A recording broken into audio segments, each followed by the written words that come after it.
ensure we are all in this together. Well, Ellen Clifford is from the campaign group Disabled People Against Cuts, and she joins us now. Good morning. Good morning. What's your reaction to Mr Duncan Smith's decision to resign from the Cabinet?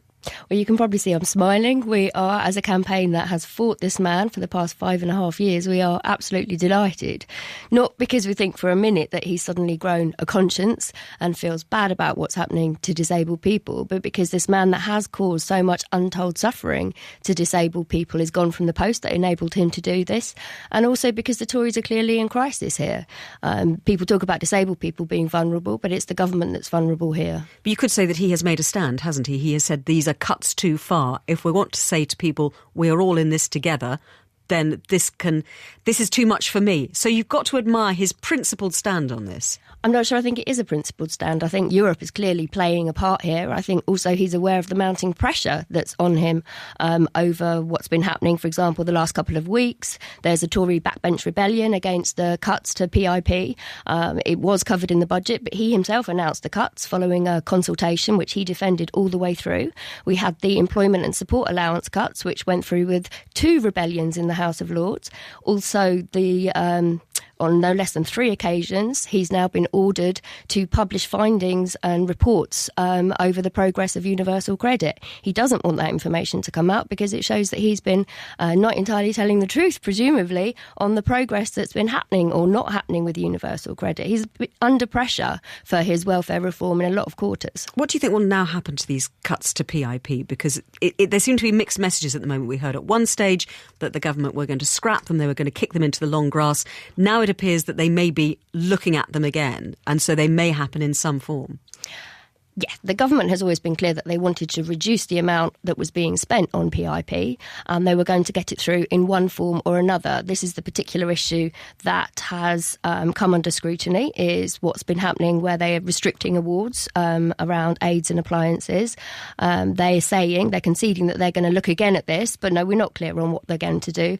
And I think that the government does want to restrict the amount that it's spending on benefits, and will try and do that one way or another. But even the Labour Party at the moment are saying that they would also restrict the benefits budget because they know that they cannot continue to spend so much money on welfare. So how is this going to happen? Something's got to be saved somewhere.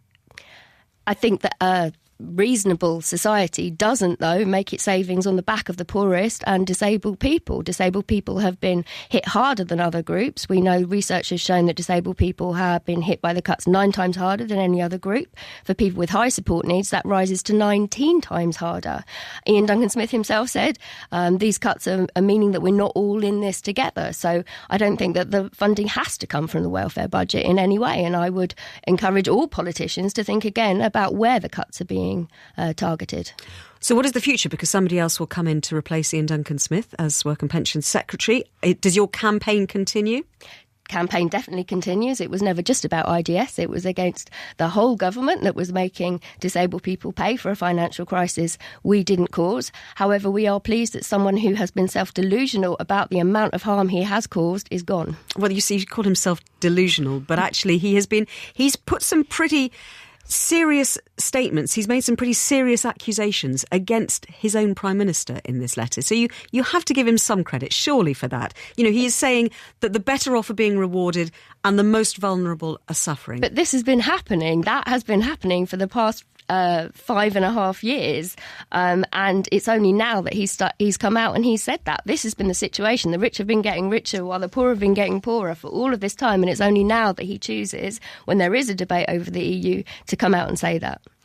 Thank you very much indeed. That's Ellen Clifford, who represents the Disabled People Against Cuts, which is a campaign group. Let's speak to our chief political correspondent, John Pienaar, now.